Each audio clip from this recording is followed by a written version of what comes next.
Reaksi keras dari masyarakat Yogyakarta ini sesuai dengan judul kita pemirsa, Ade Armando bikin murka warga Yogyakarta. Lantas bagaimana kelanjutannya dan bagaimana respon dari partai, yaitu Partai Solidaritas Indonesia. Kita akan berdialog bersama dengan sejumlah narasumber. Yang pertama ada Ketua DPW PSI dari DIY, Bapak Kamarudin. Pak Kamarudin, selamat malam. Dan juga sambil kita masih menunggu, bergabung juga yaitu selaku pelapor Bapak Prihadi Beni dari Koordinator Aliansi Masyarakat Jogja Istimewa. Pak Beni, selamat malam. Selamat malam Mbak Gisal. Oke, dan juga bergabung langsung di studio TV One sudah ada pakar hukum pidana kita, Mas Heri Firmansyah. Mas Heri, selamat malam. Selamat malam, Mbak. Oke, saya terlebih dahulu ke Pak Beni ya, selaku pelapor. Jadi sejauh ini sudah sampai mana pelaporan ini dan persisnya seperti apa, dilaporkannya atas dasar apa dan bagaimana prosesnya sejauh ini? Jadi kami melihat ada indikasi Ade Armando ini melakukan provokasi ke mahasiswa untuk mempermasalahkan keistimewaan Yogyakarta yang sudah diakui oleh undang-undang, gitu ya. Sehingga tentu ini menjadi satu masalah. Sementara bagi kami sebagai masyarakat Jogja sendiri tidak pernah mempermasalahkan status kami, pemerintahan kami yang memang dari awal adalah kerajaan. Dan kemudian bergabung di Indonesia menjadi daerah istimewa Yogyakarta. Oke, dan sejauh ini artinya Ade Armando ini dilaporkan atas ujaran kebencian, betul Pak? Iya, ujaran kebencian pasal 28 ayat 2 dan pasal 27 ayat 3 Undang-Undang ITE. Oke, kita tahu Pak, sebelumnya juga Ade Armando sudah mengemukakan atau membuat pernyataan maaf, bahkan baru-baru ini juga dari Partai Solidaritas Indonesia juga sempat sowan begitu ya, langsung untuk meminta maaf. Bagaimana respon dari pelapor mengenai hal ini? Ya, untuk permintaan maaf ya diterima, namun kan proses ini tetap harus jalan.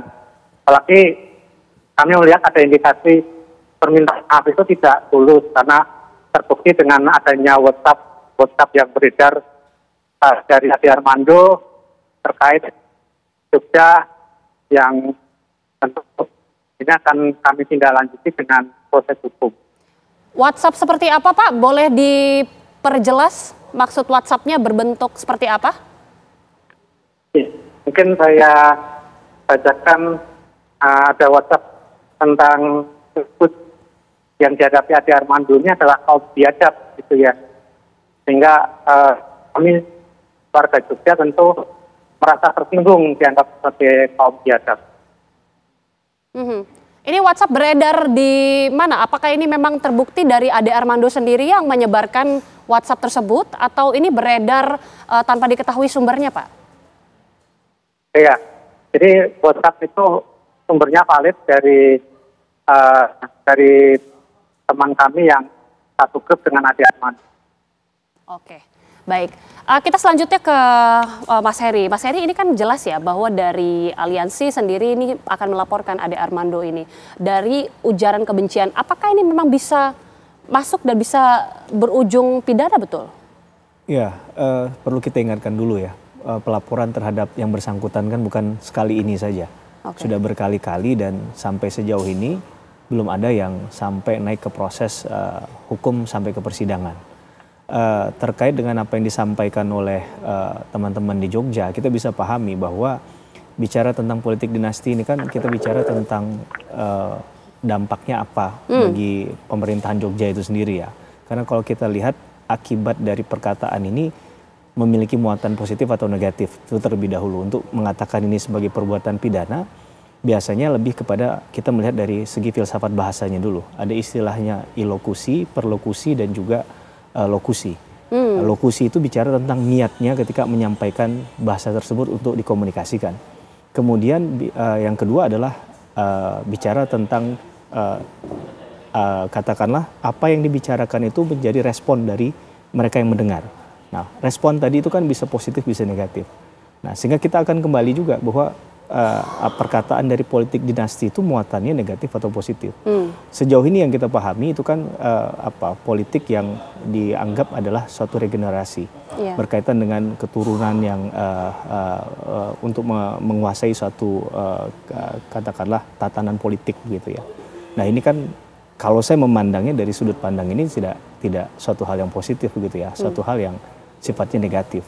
Dari undang-undang sendiri kan memang sudah mengatur ya bahwa ini adalah daerah istimewa. Ya. Betul, secara undang-undang ini sebenarnya sudah ada. Nah, yang juga tidak disampaikan secara utuh oleh yang bersangkutan adalah bahwa ketika bicara politik dinasti sekalipun, kalau memang itu dimaknai demikian oleh yang bersangkutan, itu kan ketentuannya bukan lagi diatur dalam undang-undang, Mbak Alika, tapi lebih kepada Undang-Undang Dasar 1945. Ketentuan dalam bab 6 pemerintahan daerah terkait dengan pasal 18B itu menyatakan negara mengakui kok yang namanya keistimewaan dalam suatu pemerintahan daerah tadi. Maka sekali lagi tidak ada yang salah. Nah, ketika kita kaitkan dengan kasus ini sendiri, pernyataan dari yang bersangkutan ini kan muncul ketika ada demo mahasiswa kalau saya tidak salah ya, kaitan dengan politik dinasti. Kalau sampai ada demo yang turun ke sana berkaitan dengan isu tadi, berarti itu kan hal yang tidak baik, negatif berarti. Nah, mengapa kemudian hal itu kemudian dikaitkan dengan pemerintahan di Yogyakarta. Nah ini yang menurut saya mendasari alasan dari teman-teman di Yogyakarta merasa bahwa yang disampaikan tadi itu tendensinya adalah penghasutan, memecah belah. Karena kalau saya tidak salah mencatat, bukan hanya pelaporan ini menggunakan Undang-Undang ITE ya, tapi juga ada KUHP di sana, ada pasal 309, 390 dan juga ada pasal 160 yang digunakan dalam konteks ini. Nah sekali lagi ini kemudian jadi bagian dari kerja penyidikan. Apakah kemudian penyidik berani untuk meneruskan kasus ini berdasarkan bukti yang ada tentunya. Karena sekali lagi tadi di awal saya sudah sampaikan beberapa kali laporan terhadap yang bersangkutan kan selama ini tidak pernah. Kita akan tunggu bagaimana kemudian prosesnya. Tapi yang seperti dikatakan oleh Mas Heri, Ade Armando ini memang dari pelapor sendiri ada tendensi negatif dari pernyataan dari Ade Armando. Kita akan mengetahui juga bagaimana respon dari partai. Sudah bergabung bersama kami secara virtual Ketua DPW PSI DIY, Mas Kamarudin. Mas Kamarudin sudah bergabung bersama kami? Ya, siap Mbak, sudah. Ya, Mas, ini kan Ade Armando ini sudah dilaporkan ya. Ini sudah ada Pak Beni juga selaku pelapor. Jadi respon dari partai seperti apa atas pelaporan ini? Ya, kami kan kalau memang ada melapor terkait dengan masalah atau terkait dengan pernyataan Ade Armando, itu kan kewenangan pihak kepolisian. Dan pelapor juga kan diberikan kewenangan juga. Ya, setiap warga negara itu mempunyai hak juga apabila ada dugaan-dugaan yang terkait dengan pelanggaran hukum, silahkan menempuh upaya hukum. Ya, kami dari DPW PSI DIY ya pada prinsipnya menghargai dan menghormati ya terkait dengan keistimewaan DIY yang itu adalah perintah konstitusi ya pasal 18 Undang-Undang Dasar 45 kemudian diijawantahkan dengan Undang-Undang Keistimewaan ya. Pada prinsipnya ya seperti Aceh, seperti Papua ya, seperti DIY ini memang ya pendelegasian dari konstitusi ya. Konstitusi kita memberi ruang untuk itu bahwasanya daerah-daerah yang mempunyai kekhususan itu memang diberikan hak khusus atau istimewa melalui undang-undang. Saya kira itu. Oke. Dari PSI apakah akan mungkin memberikan pendampingan hukum atau sejauh ini memang menyerahkan ya sudah perkara ini diselesaikan langsung oleh Ade Armando karena ini pernyataan pribadi dari dirinya? Karena ini adalah persoalan pribadi ya kita berharap ya Pak Ade juga ya bisa saya kira bisa membela diri ya pada institusi yang dilapor oleh pelapor tersebut.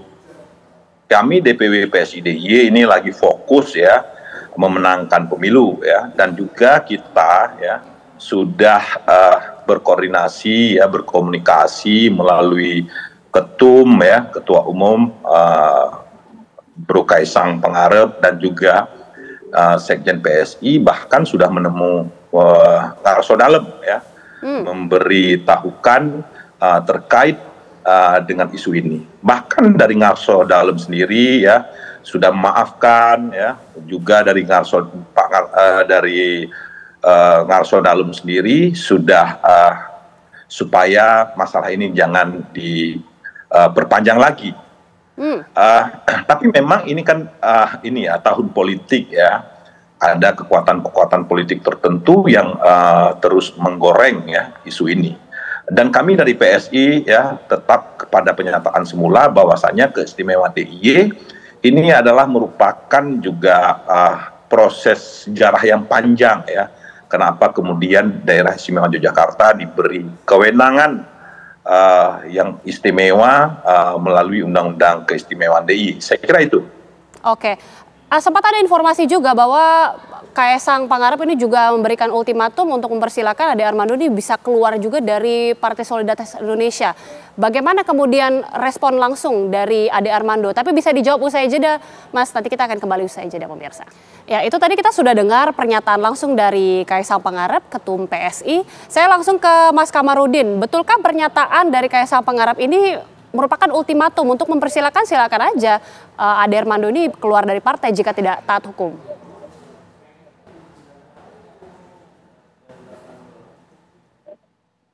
Mas Kamarudin, suaranya masih belum terdengar audionya? Boleh dibuka audionya, Mas? Ya. Ya, oke. Pada prinsipnya PSI ya menghormati ya konstitusi. Pasal 18 huruf B itu jelas menyebutkan bahwa ya, negara itu mengakui ya, dan menghormati satu kesatuan pemerintahan daerah yang bersifat khusus atau istimewa yang diatur lebih lanjut dengan undang-undang. Itu jelas konstitusi. Ya. Pasal 18B ya, amandemen yang keempat. Kemudian ya, terkait dengan DIY ya, DIY ini ada undang-undang khusus ya, daerah Undang-Undang Keistimewaan DIY. Maka oleh karena itu ya, Bro Ketum, Bro Kaisang Pangarep, dia menghimbau kita taat konstitusi. Konstitusi sudah memberikan ya mandat setiap daerah ya, apabila ada ya terkait dengan kewenangan khusus ataupun istimewa, kita harus menghormatinya. Saya kira konteksnya itu sudah benar ya, Bro Kaisang Pangarep ya, Ketua Umum kami menyampaikan hal tersebut. Tidak hanya berlaku ke Ade Armando, semua ya kader partai yang tidak taat pada konstitusi dan Undang-Undang 45 ya harus hengkang dari partai. Tidak hanya Saya kira itu berlaku untuk Ade Armando saja, tapi kembali lagi ke Ade Armando tadi, Mas Kamarudin. Jadi sikap partai ke Ade Armando ini seperti apa? Apakah memang betul dipersilakan untuk keluar? Ya, kita apabila Mas Ade Armando tidak taat pada konstitusi dan Undang-Undang 45 silahkan keluar. Saya setuju dengan pernyataan Ketua Umum kami. Oke, baik. Sekarang saya ingin kembali ke pelapor, ke Pak Beni. Pak Beni, tadi kan kalau kata Pak Mas Kamarudin ini sebenarnya sudah ada sowan dari jajaran PSI untuk meminta maaf ke Ngarso Dalem dan bahkan katanya ini sudah dimaafkan. Jadi dari pelapor, dari masyarakat ini, apakah tetap akan memproses hukum? Karena kan sejauh ini sudah ada permintaan maaf dan sudah dimaafkan juga. Apa yang sebenarnya diinginkan dari pelapor ini? Ya, jadi kalau PSI minta maaf, saya rasa yang bersangkutan bukan mewakili ataupun kuasa dari Ade Armando. Jadi kami melihat termasuk WhatsApp dari Ade Armando sampai hari ini tidak ada permintaan maaf, bahkan tidak menyesali hal itu. Artinya dari pelapor dan mungkin sejumlah masyarakat Jogja ini menginginkan bahwa Ade Armando yang meminta maaf langsung, seperti itu kah?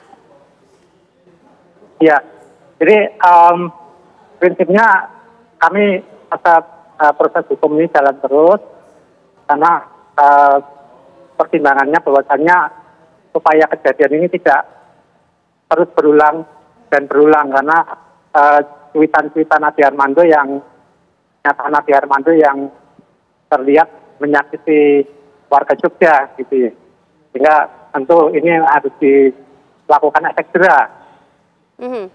Oke, baik. Sekarang saya ingin ke Mas Heri. Ini kan kalau kita lihat tampaknya sebenarnya pelaporan ini ujungnya ingin menginginkan Ade Armando ini meminta maaf. Tapi kalau kita sudah dengar, sudah ada sowan dari PSI dan sudah ada penerimaan maaf lah dari Ngarso Dalam sendiri. Ini apakah proses hukum ini akan tetap bisa menjerat Ade Armando dengan serangkaian peristiwa seperti ini? Ya, kalau kita bicara pertanggungjawaban pidana, Mbak Agita, ini lebih kepada individu ya. Jadi tidak bisa diwakilkan. Apalagi permintaan maaf tadi kan jelas diminta untuk kemudian tidak mengulangi lagi.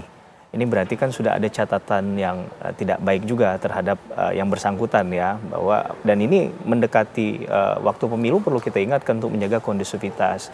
Dan apa yang disampaikan terkait dengan politik dinasti, sekali lagi dampak negatifnya Mbak Gita bukan main-main. Ini seakan-akan bisa menghambat terjadinya clean dan juga good governance. Nah ini kan yang kalau politik dinasti dalam konteks yang negatif tadi, kemudian menghambat orang yang punya kapabilitas untuk kemudian masuk ke ruang-ruang publik untuk menjadi atau menduduki posisi strategis dalam tatanan politik. Nah tentunya ini yang tadi tidak ingin diharapkan ada label, ada cap semacam itu yang kemudian melekat di kota Yogyakarta. Nah maka kalaupun permintaan maaf ini harus dijelaskan dengan baik. Tadi saya katakan filsafat bahasa dalam menyampaikan komunikasi itu kan ada ilokusi, perlokusi tadi kan. Berarti ketika bicara ini niatnya apa menyampaikan itu. Kemudian tanggapan atau respon dari yang menyampaikan apa. Dan perwujudan dari bahasa yang disampaikan itu juga harus jelas. Nah, ini kan berarti apa yang sudah terjadi, yang sudah disampaikan oleh Pak Ade Armando harus dijelaskan kepada bukan hanya masyarakat Jogja sekarang, kepada seluruh masyarakat Indonesia. Dan tentunya kita tidak berharap Indonesia akan kemudian mengalami hal yang sama di wilayah yang lain. Ini di wilayah Jogja. Kita harap ini pertama dan terakhir kali. Bagaimana kemudian dengan restoratif justice? Ya, ini yang mungkin akan dikembalikan kepada tujuan dari pelaporan ini ya. Saya nggak tahu, tapi kalau kita kembali kepada budaya Jogja yang mungkin ulas asih lembut ya. Ini yang juga dimiliki oleh seluruh wilayah bangsa Indonesia. Saya rasa ini akan jadi titik temu untuk kemudian ada islah atau perdamaian tadi lewat mekanisme hukum adalah restoratif justice. Tapi sekali lagi tentunya jangan sampai ini dianggap sebagai satu hal kecil ya. Karena apa yang disampaikan oleh seseorang itu kan dampaknya besar. Dan tadi mungkin orang memaafkan tapi tidak untuk melupakan, forgive not forget. Begitu. Nah, ini juga menjadi persoalan yang saya rasa di belahan Indonesia manapun, baik di barat maupun di timur, tidak pernah memperkenankan hal-hal semacam ini. Dan ini jadi hal yang kontraproduktif bagi proses partai politik yang bersangkutan ya, di PSI misalnya. Dan ini kan juga harus jadi concern bagaimana partai politik mendidik untuk katakanlah mereka yang ada di dalam naungan itu juga bisa tadi menunjukkan sikap-sikap yang taat pada hukum, kemudian juga menjunjung tinggi penghargaan dan penghormatan terhadap setiap hak asasi manusia. Apalagi dalam konteks ini sudah ada dalam narasi yang disampaikan dalam Undang-Undang Dasar 1945. Jadi no debate lagi terhadap keistimewaan Yogyakarta. Kalau gitu saya akan langsung tanyakan kepada Mas Kamarudin, berkaitan dengan apa yang sebenarnya diinginkan oleh pelapor tadi sebenarnya sederhana. Pak Ade Armando atau Ade Armando ini meminta maaf langsung, secara tulus begitu. Jadi komunikasi antara Ade Armando dan partai sebenarnya seperti apa? Apakah sudah disampaikan mungkin hal ini bisa memulihkan konflik ini? Jadi ya Bang Ade Armando itu, Mas Ade Armando itu kan hanya caleg PSI ya. Kemudian caleg DKI. Ya. Beliau itu adalah caleg DKI. Ya, tidak lebih daripada itu ya. Tapi kemudian ya kita setelah kita mendapatkan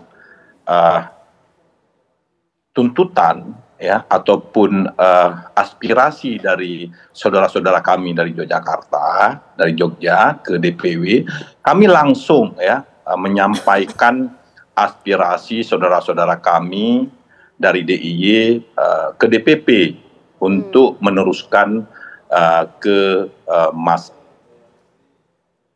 Ade Armando. Ya. Kami ya sudah diberitahukan bahwa DPP ya sudah mengambil ya langkah-langkah konkret. Ya. Salah satunya pernyataan ketua kami ya Bro Kaisang Pangarep yang menyatakan bahwa kalau memang Bang Ade atau Bro Ade Armando tidak setuju ya dengan apa yang digariskan oleh partai, ya silahkan keluar dari partai. karena beliau ini adalah caleg, ya, caleg yang masuk dalam DCT, daftar calon tetap, ya kita nggak bisa ya menggantikan beliau atau memecat beliau sebagai caleg. Bahkan orang meninggal aja saat ini tidak boleh diganti lagi karena sudah masuk dalam DCT. Dan bahkan beliau yang saya tahu tidak masuk dalam fungsionaris partai. Ya, jadi pada prinsipnya kami ya DPW PSI DIY sudah meminta ya kepada DPP sudah meneruskan aspirasi saudara-saudara kami dari Yogyakarta ke DPP untuk menindaklanjuti permintaan dari warga Yogyakarta. Oke. Saya kira itu karena memang ini adalah tahun politik, ya. Ini tahun politik ya, yang terus digoreng ya. Oke, baik. Juga kita memahaminya ya. Baik, terakhir dari pelapor, bagaimana kemudian langkah selanjutnya, Pak Beni? Ya